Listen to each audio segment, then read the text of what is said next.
Okay, thank you, and welcome back to Psych Your Way to Success. I'm your host, Claire Bike, and with me, as always, Heather Five. and today is one of my favorite and worst topics of all time because it applies to every aspect of my life. And it's conflict resolution. Well, I would say conflict has been in every aspect of my life. Whether or not there's resolution isn't always true. But especially when we look at it through the scope and lens of IO psychology. So that means workplace, addressing things within the workplace, and conflict addressing and resolution is most definitely going to be a thing that we need to do. So, um, this is a very interesting topic. I have done zero research on it. I am going to be flying by the seat of my pants. So I forgive anything to you guys out there listening, but we'd still love to hear from you. So, Heather, if you don't mind, because I'm going to pass the baton off to you real quick. When it comes to addressing conflict, I think my first question to you is going to be, when do you find it the most challenging? To address conflict. Yes. Like, let me create conflict by asking you then. I know.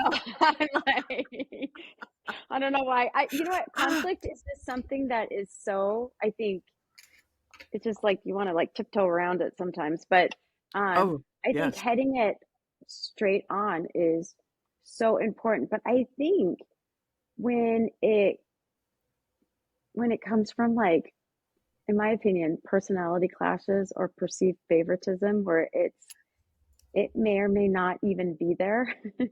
Yeah. But it's real to the other person. I think sometimes that's, for me, that's the hardest because you I have to slow down and really hear what they're saying because it's real to them, Yes. you know? And I think that sometimes I feel like I can like head on like conflict between working times or like just, um, Tangibles, yeah, I'm really not good at that. feelings. Yeah. Yeah, because for feelings, it's like sometimes I forget that feelings, that I forget because I have feelings too, right? But it's like people have feelings and it's important to notice and slow down and see like what that is. But that's me. So No, and I think you're not alone at all. I think that when it comes to the workplace, the most famous saying out there is, it's not personal, it's business. And it's quite in fact the opposite. It's not business, it's personal, right? Like, these people spend the majority of their time, their waking hours, at business. So therefore, I promise you there's going to be something that's personal. I promise you our leadership is almost always making emotional reaction to a situation and making very large decisions based on those feelings that they're having. Not that they're ever gonna admit to it. I promise that might not be the case either, unless they're incredibly aware. But I think for me, the biggest challenge is trying to have people understand where those feelings are coming from when they don't even want to recognize that they're having them in the first place. Like that wall that they want to put up. And I say they, I mean, I include myself in this because oftentimes I want to be mature enough to not have made such an emotional reaction. But I promise you, you can ask my son. I have. I've been in the, I don't know about you or if this has happened to you, but I've been in the middle of arguments with my son. He's like, "What is happening?" I'm like, "I don't know." Okay. All right. So mom needs to take a step back and give me 5 minutes, walk away. You're safe. Like, so and it happens at work. How could it not? Right? right, because sometimes you're stressed about something totally unrelated to Almost what always. that conflict is, right? And I Hmm. think that's kind of what you're saying is that, when at home, like if somebody like drops a plate and you're like, ah, and it's something that doesn't make you frustrated ever.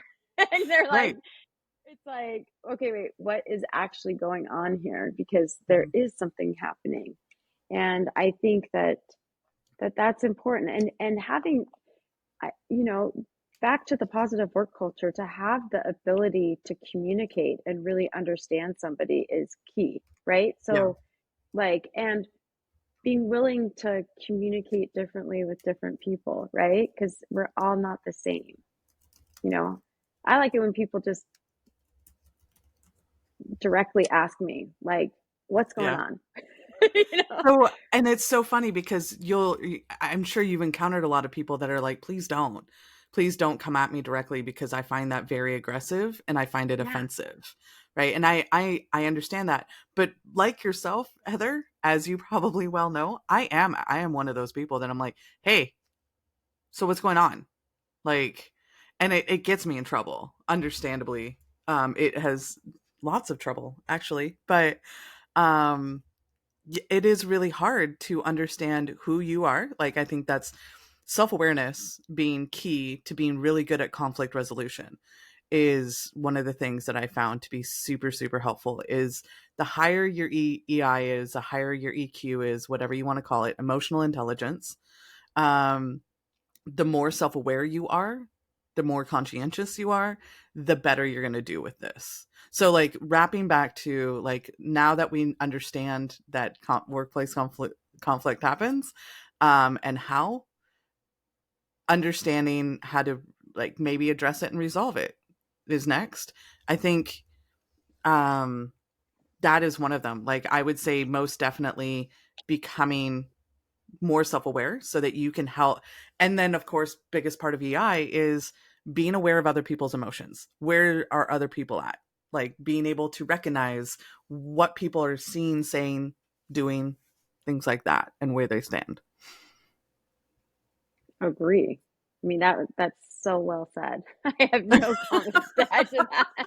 No add-ons? Come on. I miss a lot. Don't worry. But I'm sure you guys like if you can think of a moment out there that recently happened to you, like if just for a moment, like that you know that you got into an argument, somebody probably did upset you or bother you or offended you in some way, but you probably wouldn't have reacted as poorly, maybe, or as strongly as you normally would have any other positive, good day in your week, right? And then consider your reaction. And I think the biggest mark of maturity is being able to temper that response that you have. Now, I know a lot of people that can talk about my level of immaturity based on that assessment, but I think that over the years, like you grow and you recognize and you feel like that's changing. So I think that's a really huge step toward conflict resolution. And Yeah, and I also think I do think there is a responsibility on both people, right? So yes, understanding the difference between I will call it constructive and destructive conflict, that's right? or feedback or conflict. Oh, conflict. Yeah. Yep. Yeah, because Just had to I work that think one out, guys. Sorry. I know. Well, I'm just thinking like sometimes when you're upset and you feel like there's conflict, taking a minute to say, like, okay, is this constructive or destructive? Like, how do I Hmm. really feel about it? And really understanding what the key issues are for the person who is highly emotional about whatever is going on, really Hmm. understanding what the actual issue is, and then taking the time to either talk about it or to Hmm. resolve it yourself outside of work, whatever it is. But I do think Right. not only is there a responsibility at work to like deal with conflict, there's also an internal responsibility to really understand what that conflict is and how we're feeling about it, if that makes Yeah. So any sense. understanding the issue at hand is going to be key. I know that for myself, I think that there's certain levels of conflict. I think that there's the probably the most obvious one, which is going to be just what were you talking about? It was the clash of personalities, right? Like people that are speaking different languages, basically, but same language. And we have 5 generations in the workforce right now. So we're seeing a lot of this. So I find this really relevant. So somebody that doesn't understand or appreciate one generation or another's work ethic, for example, which is a hot topic. How do you address that in a conversation? How do you not have an undertone of disrespect laced with half of the words that you say to somebody else and they can catch up, like they can catch on that, right? Like how could they not hear you, even though you're saying I've done nothing wrong, right? Like, but are you really saying that you have no culpability here? You have no accountability. And I think one of the things that we need to address is how much accountability are we really assessing for each person involved in the conflict? And what does that look like within a workplace? So having the structure of your workplace, knowing what the outcomes could be or what the accountability is allowed to be for employees, right? Are you aggressively going after these conflicts? Are you allowing grace for these conflicts? And if you are, for how long and for what? Right? Like, is there a zero tolerance policy? And are you actually holding true to that zero tolerance policy? Are you allowing training for emotional intelligence training for people that are reoccurringly having conflict? Is this something that they can grow on, and can you contribute to that growth? And how does that look? As I go off on a soapbox, sorry, please jump in, Heather. Well, I mean, I would say like you could break down the common causes of conflict in a workplace, right? I mean, so it's the differences in communication style and how much time do you allot to that, right? Because I think what you're Mm-hmm. saying is how do you address it with how people are different. Yeah. I like it to just like head on, and some Mm-hmm. people like a little softer, like massaging. um but then also there's like disagreements in like your work methods or responsibilities or like habits, or like I like a really clean desk, but some people like a really messy desk, and that can be irritating to one person, right? So like, Sure. what do you do about that, right? If you're all in like an open workspace, right? And you're just like, I'm staring at this dirty desk, right? Like that that can cause issues, right? Or um personality clashes, or Yeah. you All know of those things. Yeah. right? So like I think, and then how do you allocate the right amount of time? Like I think that's an interesting point you brought up, is like how much time are you really spending on the conflict? Because Mhm. some conflict is, important to deal with, and some is just the other person has Sometimes, to get over it. I don't know. yeah, I would say sometimes it's not really the topic, but it's a undercurrent of what's actually going on, right? Like half the time we all know that the conflict we're actually engaging in is only the tip of the iceberg. That's it, right? Like we talked about, what people see versus what a person's, true identity is going through. There's usually so much more going on underneath the surface. So I find it interesting. I've been at several organizations, maybe you guys have too, that do personality tests. So we know about each other, especially when it came to the leadership group, how we like to interact, or what works best for our interactions. So whatever test we did several different ones, but I know that there are many out there that many different organizations are using. We have gone through training, Heather, you and I, in our master's degree, on which ones are best to use. So at least the most viable when it comes to workplace and psychology within the workplace. Um, do you remember the ones that? It's the big five that's the Yes, most, um, but the I most like accurate. But the again, this most is accurate. changing.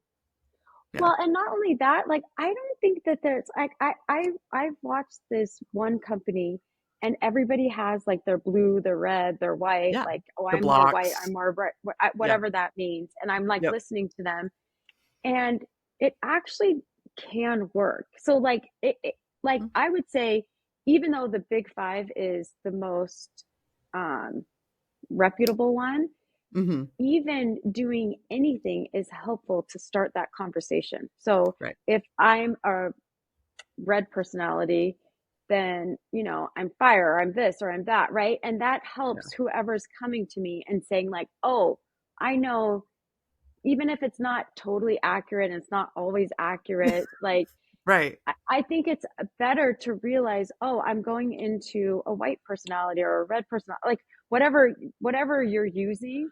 If it's if it's used, sort like well As a guiding tool, as a right? guide. And Thank not, you. yeah, I was going to Exactly. say, like, there's a guiding tool Not that can be used. Don't use it as a, like, as the only source of information. Just use it as this, like, what was it? What's that? Ugh, I can't even remember the movie. Pirates of the Caribbean. He's like, it's more of a the parlay moment. And he's like, it's more of a suggestion, yeah. like so I would definitely see that being the case. That's a great point.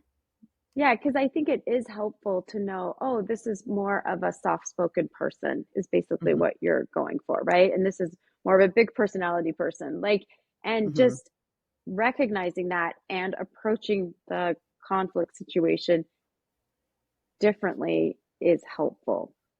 So, So, and both ways. It's not one person's responsibility. And I think that's what I keep going back to, because mhm, I think when someone feels that their feelings are hurt, or, it's the company's responsibility and there's no personal accountability, yep. it's really hard to resolve conflict. It is. It is. And you almost answered the question I was going to ask you, because, like, what was coming to my head was, hey, so what about somebody being offended that they have to change who they are to approach somebody else? And what I would say to that is just like what you said.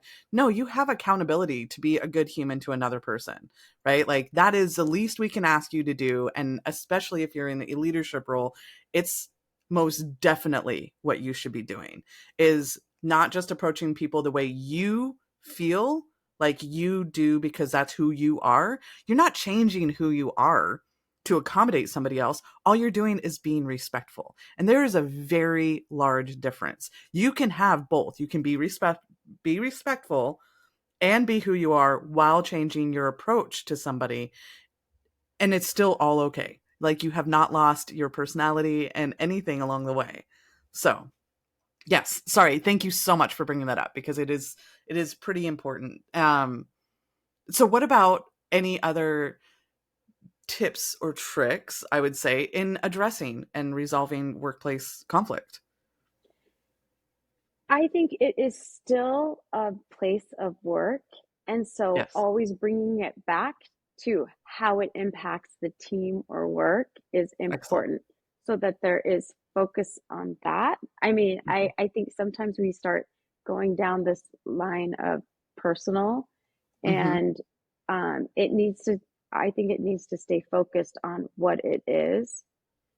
Um, it's a teamwork dynamic, and I think that when you do that, it takes a little bit of the emotion out of it. Yeah, absolutely. Because Being able to have that difference and delineation, compartmentalize a little bit, understand that even though things are personal, that we are still in a workplace and we are still in a different structure than you are in at home. So, some things do have to change or shift or just be a little different than you're outside the workplace.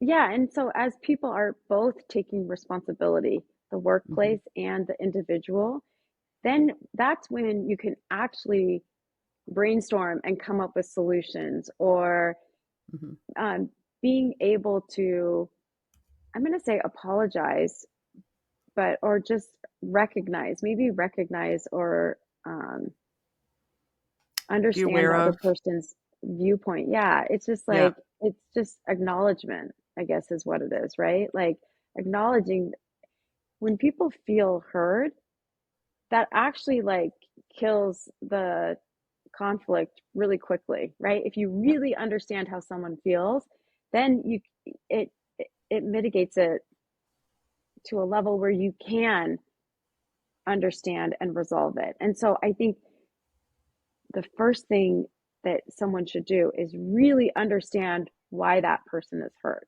And a lot of times when you're really trying to understand it, they come to their own realization, oh, it has nothing to do with this. I'm upset at my husband, or I'm upset at this, or my best friend is dying of cancer. I don't know what it is, right? Like, Right. and then you can actually deal with that, and then now you understand what the actual conflict is. Um, Well, yeah, and even in those instances where the conflict is actually the conflict because they have that clash of personality, and they are just driving at each other for whatever reason, I would definitely agree with you that being able to be heard is going to shut down so much of the built up frustrations and anything like that. So if you can give each person, I would say, in a conflict, if you're the leadership in that role trying to resolve it, being able to have individual conversations that are completely separate from one another and being able to talk to them would be a really good thing to first do. If it's big enough, being able to have them understand and come back together and have that conversation together to be able to feel heard, or to be able to have them ask questions. Again, we aren't going with, why are you guys behaving this way? We are going with a statement that says, what is it that brought this on? Being able to ask a different question that doesn't sound like you're attacking or putting somebody on the defense. So again, the way you approach it with your words is going to change the way the conflict is resolved. Agreed. And I couldn't agree more with that is, and I think with that is choosing the right time and place. Mm-hmm. Like resolving conflict isn't with choosing the right words and doing all of that, is making sure that you are not doing it in an open forum or Right. like there is a time and place to deal with it. And so and just I think when you're trying to resolve conflict, it's about preparing for that, because I think what you're saying is like, you know, just thinking about it beforehand, before you open your mouth. So wait, think before you speak? Huh. It's something I'm still working on, so don't even worry about it. Just saying, I would actually take that a step further, Heather, and I would say, understand that as you get into certain roles, especially in leadership, it is 100% part of your job. So being able to get out of the mindset, which I've seen so many times over, that it is not my job. This is not what I'm supposed to be spending my day doing. I need to do KPIs. I need to be doing all my spreadsheets. I need to be doing, different. No, stop that. It is part of your job. It is 100% part of your job, just as much as those KPIs, just as much as your budget, just as much as anything else in your day. So please be aware that grow your EI, grow your ability to do conflict resolution, and you will be such a more fulfilled leader too. And then guess what? Organically, you're going to have less of those little conflicts. I promise. It takes time though, and it takes effort. Again, long haul. So, Couldn't agree more. so Exactly. lasting impressions, Heather. We're going with your so famous last words at this point. We're wrapping it up. What do you got for us? I'm going to say be willing to find common ground. Oof. So if you're part of it, or if you're leading the conflict resolution, be part of that common ground. That's excellent. That's a great, I love it. I'll keep it in mind next time I have a Me conversation with too. my kid. Same. We're all working on it. And I think that's the great part about conflict resolution is you're never going to be perfect at it. And there's always No. room for understanding. And, even looking back at how you handled conflict, like, oh, okay, I could have done that better. I could have done this better. And like, how can I improve? How can I slow down? How can I, all of those things. So like, you know, we're saying all these things and we all at sometimes don't do the best job at it. Couldn't agree more with you on that one. That's best said. All right. Thank you again, everybody, for listening. Again, we still love hearing from you. What are some of your biggest challenges when it came to conflict? How did you best resolve them? What are your tips and tricks? We'd love to hear from you. Contact us on LinkedIn. You can also reach out to us on YouTube. You can listen to us on Spotify, Apple, YouTube, and Amazon. We look forward to talking to you next week, and have a wonderful week. See you later.